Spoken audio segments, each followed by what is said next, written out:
আমার চোখে মনে ব্যথা হচ্ছে, আমার নাককে চাপ চাপ পড়ছে, আমি শ্বাস নিতে পারছি না। কোনো মায়া দয়াহীন ছিল না। আর কষ্ট লাগতো যে ছেলেগুলি রুমে আমাকে খাবার দিত বা আমাকে টয়লেটে নিয়ে যাওয়া আসা করতো, সেই ছেলেগুলি, আমি যখন 1981 সালে কমিশন হই, যে সৈনিক আমার বুট পালিশ করতো তাদের নাতির বয়সী ছেলে, আমার বড় সন্তান থেকে 10-12 বছরের ছোট ছেলে, তারা আমাকে ধমকের সুরে, হুকুমের সুরে কথা বলতো। আমার সমস্ত শরীর আগুন জ্বলতে, কিছু করতে পারতাম না, প্রতিবাদ করতে পারতাম না। ওখানে দৈনন্দিন প্রশাসন দেখার জন্য একটু সিনিয়র লেভেলের, আমার ধারণা তারা ওই হাবিলদার পর্যায়ের হবে। আমি তাদের কাছে বারবার অনুরোধ করেছি।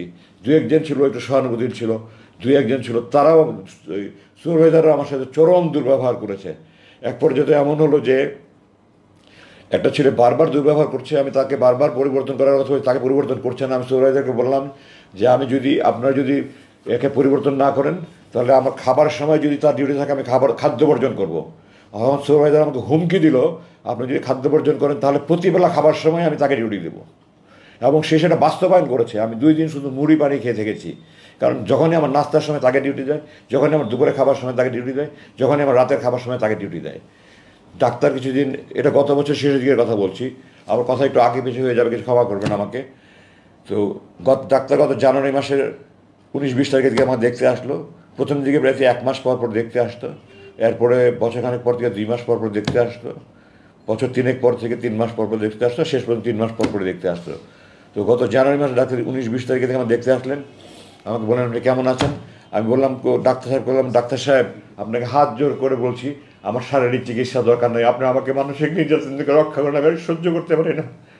এই যে যারা আমার বুট পালিশ করেছে তাদের নাতির বয়সী ছেলেরা আমার সাথে যেই ব্যবহার করে, আমার বাবা মা, আমার বড় বোন, আমার কোনো বোন নেই, আমরা 6 ভাই, বড় 3 ভাই, আমার চাচা চাচি, মামা মামি, খালা খালি, খালু ফুফা ফুফু, মোট 35 জন। এই 35 জন মিলে সারা জীবনে আমার সাথে দুর্ব্যবহার করেনি। একটা ছেলে শুধু কয়েক মাসে আমাদের যত দুর্ব্যবহার করেছে। আমি সেনাবাহিনীর চাকরি, তো সিনিয়র কর্তৃক দুনিয়াতে বকাঝকা দেওয়া এটা যে কোনো বাহিনীতে হয়ে থাকে।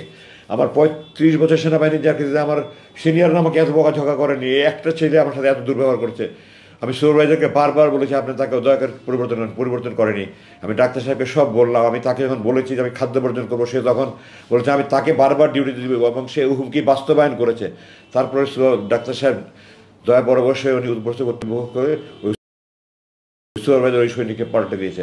তো আমার এই কষ্ট আমি আপনাদেরকে ভাষায় প্রকাশ করতে পারবো না, প্রকাশের কোনো ভাষা নেই।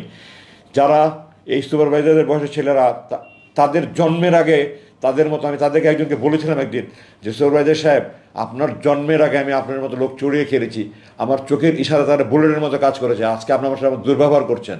সে তারপরেও দুর্ব্যবহার করেছে, এবং দুর্ব্যবহার না, তারপরে আমার চোখ আরও বেশি লাইট করে বাঁধা শুরু করেছে, আরও নতুন নতুন।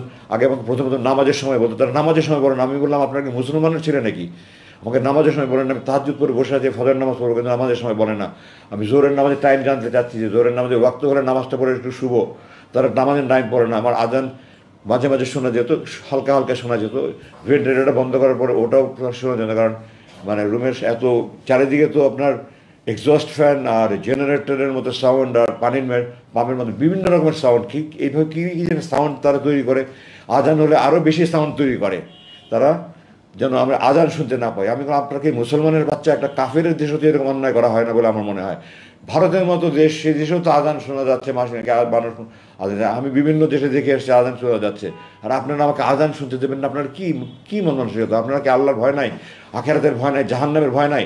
বলেন না আমরা নামাজ পড়ি করে, আপনাদের এগুলি অন্তরের কথা না, এগুলি আপনাদের মুখের কথা। আমি তাদেরকে এভাবে বলেছি।